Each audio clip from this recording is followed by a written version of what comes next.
Welcome, everybody, for another Unapologetically Bold I'm Not Sorry For. And today I'm blessed to have Dr. Elisebeth with me. And she is such an amazing, dynamic, and unique person with the work that she does because, in essence, you are a fear expert. And so Yeah. it is very cool, some of the topics that you speak on. And I'm excited today for you to talk about what you are not sorry for. So before we get into this podcast, let's go ahead and also ask you to please continue to like, subscribe, and share. Because for people that are also watching it live right now, and also don't forget to comment as we continue to bring positivity to your news feed. So let's just go ahead and hop on in. Welcome today, Dr. Elisebeth. Thank you, Emily. So if you don't mind, just give me a brief synopsis of who you are and what you do. Okay. I have a doctorate in leadership from Gonzaga University. And my dissertation was on fear and transformational learning.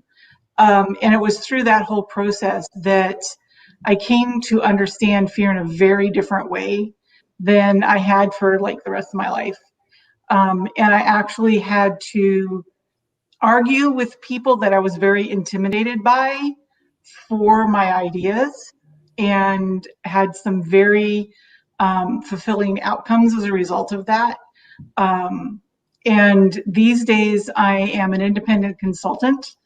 I had been working with nonprofits primarily before the lockdown, and hopefully now that is going to open up a little bit as people start getting their feet back under them a little.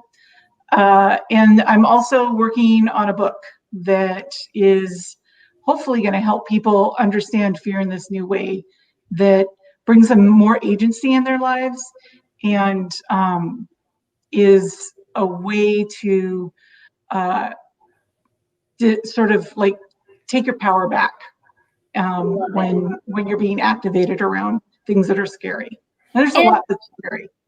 There is, and I think that's the cool thing. I think that really leads into what you're not sorry for.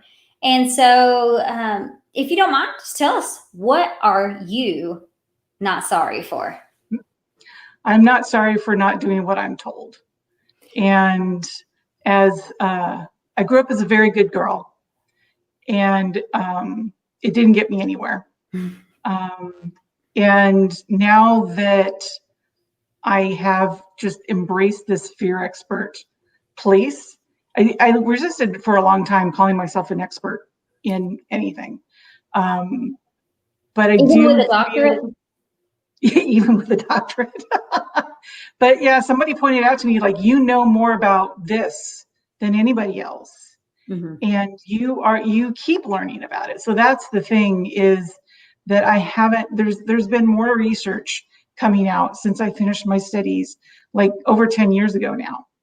And we're getting more and more discoveries, but there's still this dominant paradigm that pits you against your best ally in navigating life and what's important to you, and ways that are really manipulative. Tell me more about that and how it has helped you to not do as you were told, and giving you this shift and this differential that's almost a niche for you. Mm-hmm.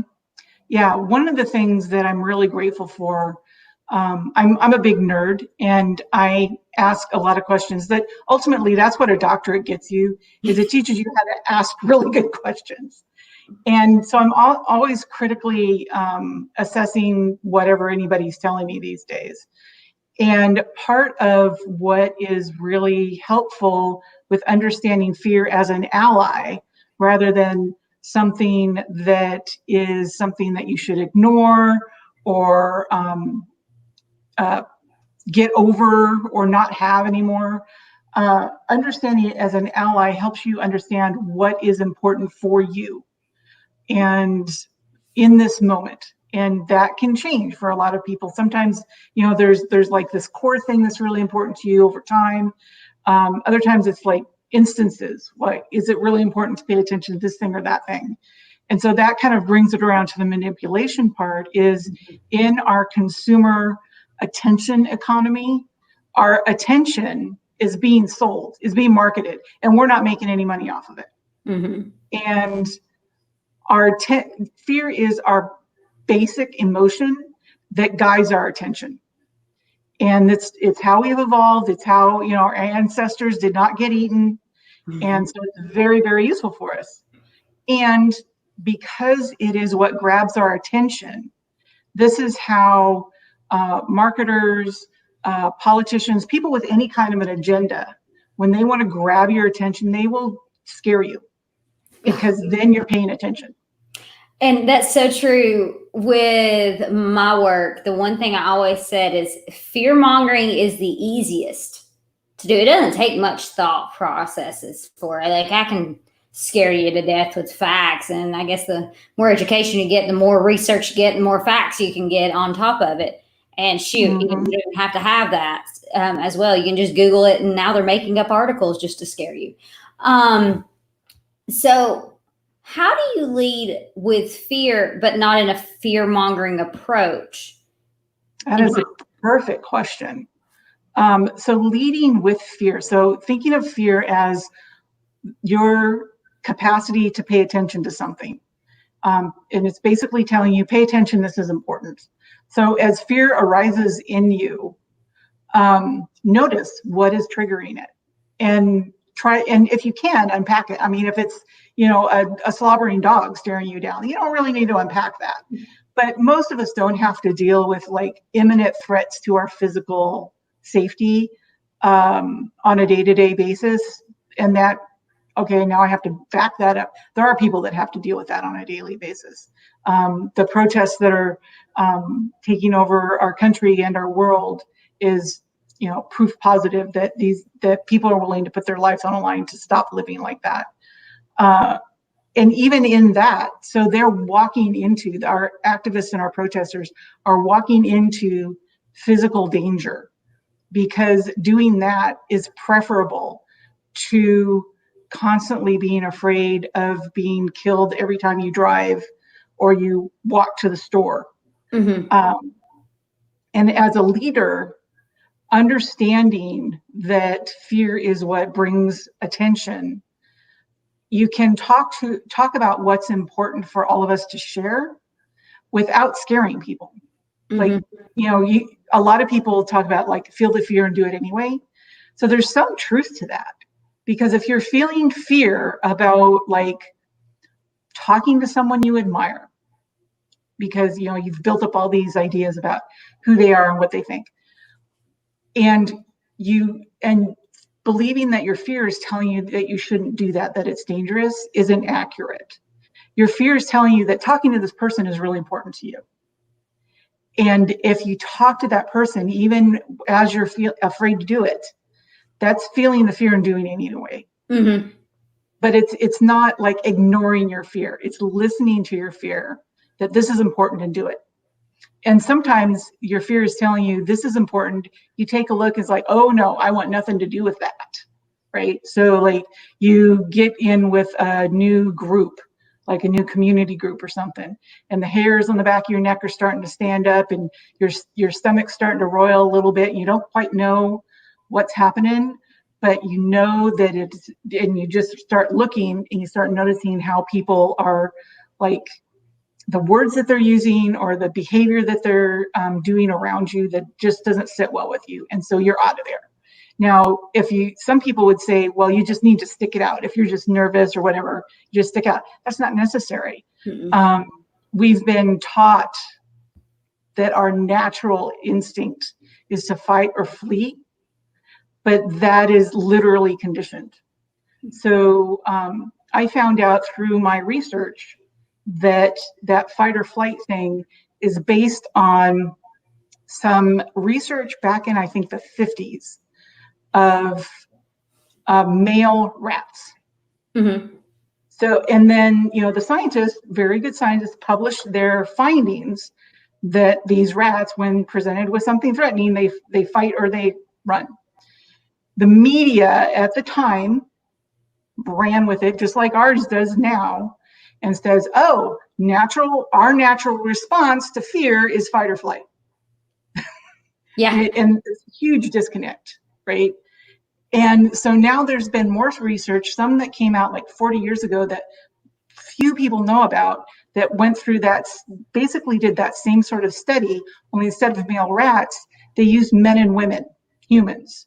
And they found two more responses. So yes, fight and flight is there, but two more responses that they called tend and befriend, which I call care and connect because I like alliteration.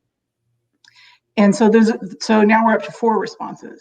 And more research has come out, and we've got 2 more, fake and freeze. Freeze is starting to get some traction. But so we've got 6 responses, not 2. And the fight and flight, they both function to separate you from whatever's scaring you.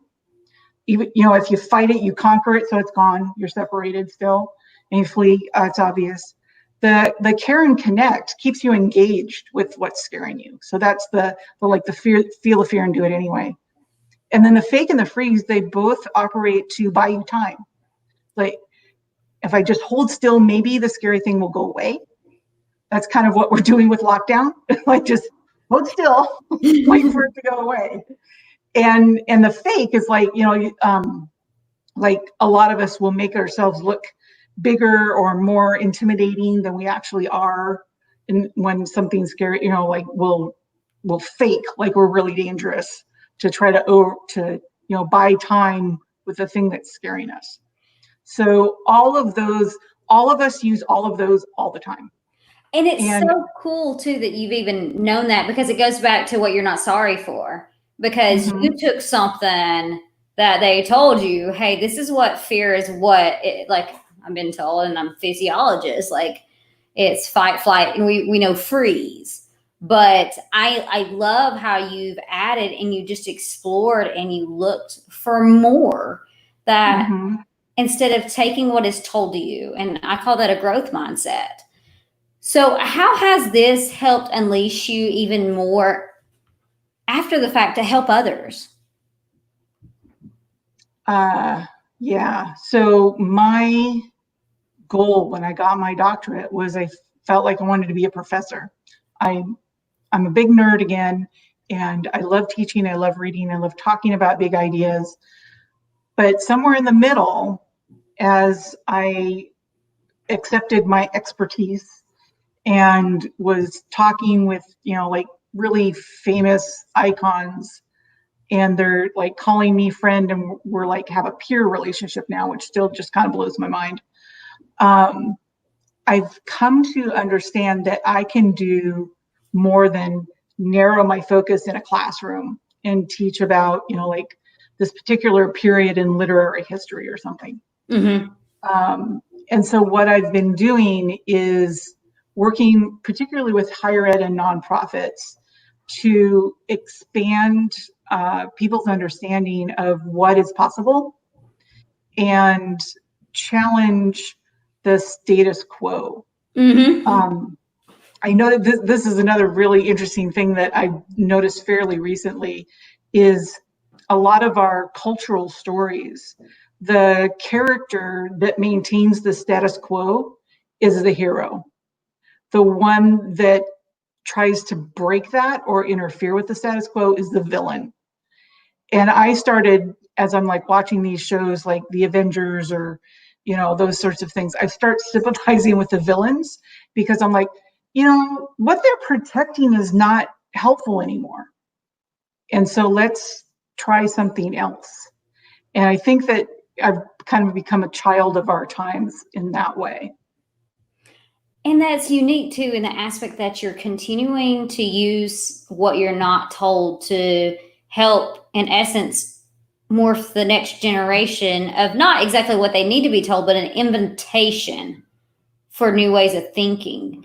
And so, as you were talking about earlier, there's a fight, flight, freeze, but you also said the care and connect. And I can think of times whenever I've used that, and I can almost say at times it's a manipulation way. Like I can honestly say, so that I'm going to care and connect, so I don't have to deal with the big scary monster. I don't have to for me, it's a people pleaser. I don't want to deal with the argument. I don't want to have to deal with that fight. So talk with that for a minute about how not doing what you were told, again, can help open your mind and open to greater, bigger things. Because if you just did what you told and said, it's like fight or flight, that's it. Like, you would have never explored these others. You never went forward. You never went after it. So talk about that for a second. So a lot of our common spaces are designed for elite white men. And academia is one of those. I just recently, someone pointed out to me, like, literally our cars are designed for men. And that's maybe why I'm having so many problems with my hips and why I hurt when I have to drive a lot, because no matter how I adjust the seat, it's not designed for my body. And in that way, thinking about how the world in which we operate has been designed, like, unpack that, follow the money, so to speak, follow the trail of how this has come to be this way, and figure out if this works for you and if it works for other people that are similar to you, people that you care about. Mm-hmm. And I do this with my daughter. She gets tired of it a lot. She's in her mid-20s, and she's very much in the social media and watching YouTube stars. And she'll, say certain things. I'm like, well, how do you know that? And she, oh, mother. I'm interested, like recently my sister, who is a registered nurse, said that you shouldn't eat meat because it rots in your stomach. I'm like, that's what digestion is. She knows, but, okay, how do you know this? Well, I must have learned it a long time ago. And I'm like, yeah, now you're making it up. Yeah, I think that's the point too, is that sometimes these stories are being told. And I actually did a thing today, and it's called The Extraordinary Life. And we looked at, it's called Don't Quit Getting Owned. And we looked at the different environmental factors, like the temperature. 5 a.m. shoveling snow is the number one time for a heart attack. And it's like the first time I heard that, I was like, what? I'm like, no, it's not. And then you look at the research, you're like, oh, they've known this for a while. And then your zip code is the number one predictor of, or can be a top predictor of your life expectancy. Like, why is that? Like, and all these things that we don't know about. Yellow lighting in coffee shops so that you can actually more likely to drink more coffee. There are things that we don't know, but we just take things for granted, or we take it at face value. And I love that people trust. There's a great book that actually talks about, and I can't think of the name right now, but it goes to the part that we actually are very trusting human beings. We have to be.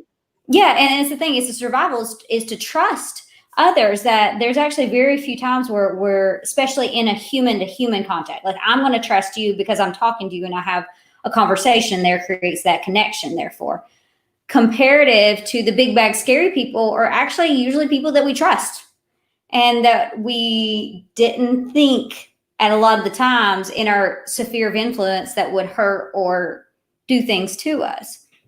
And so in guiding that conversation on is not doing what I am told in the aspect of, hey, let's look at it.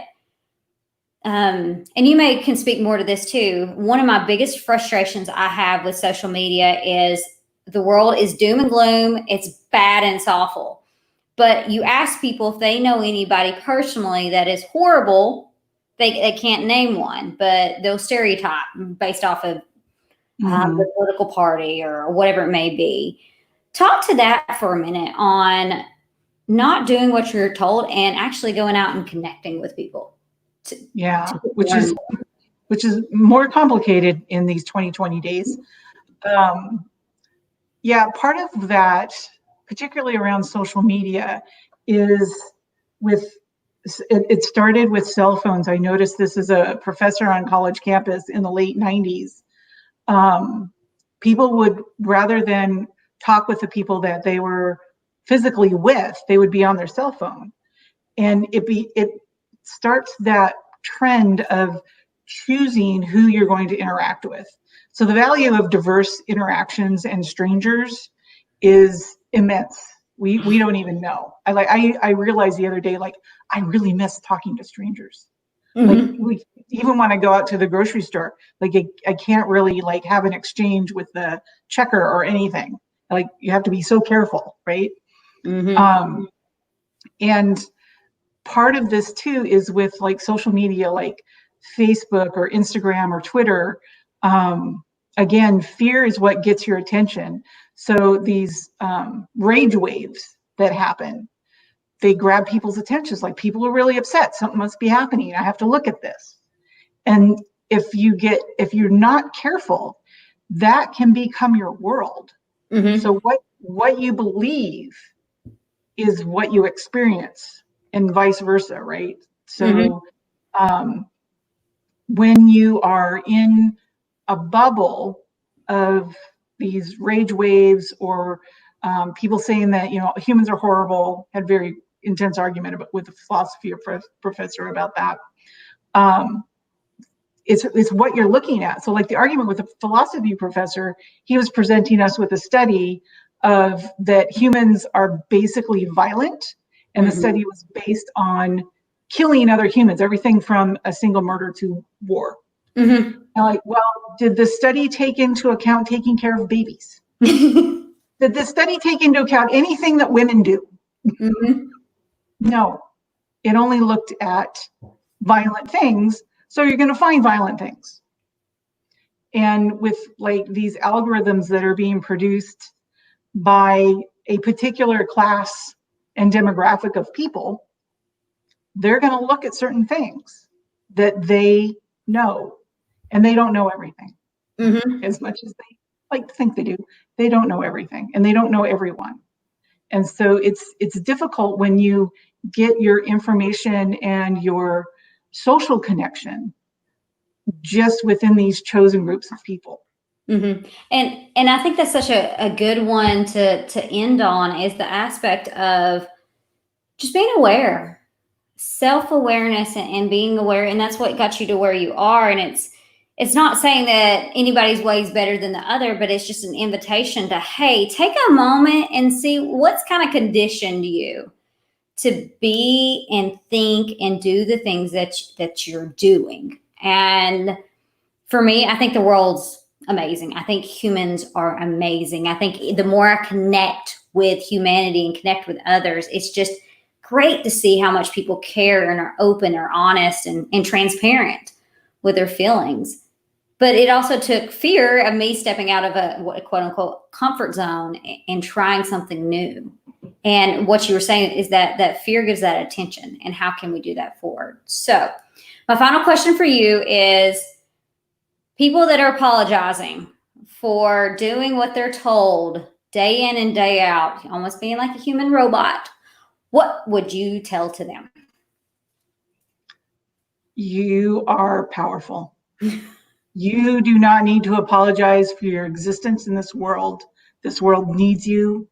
Bring who you are. We need you. Don't apologize for that.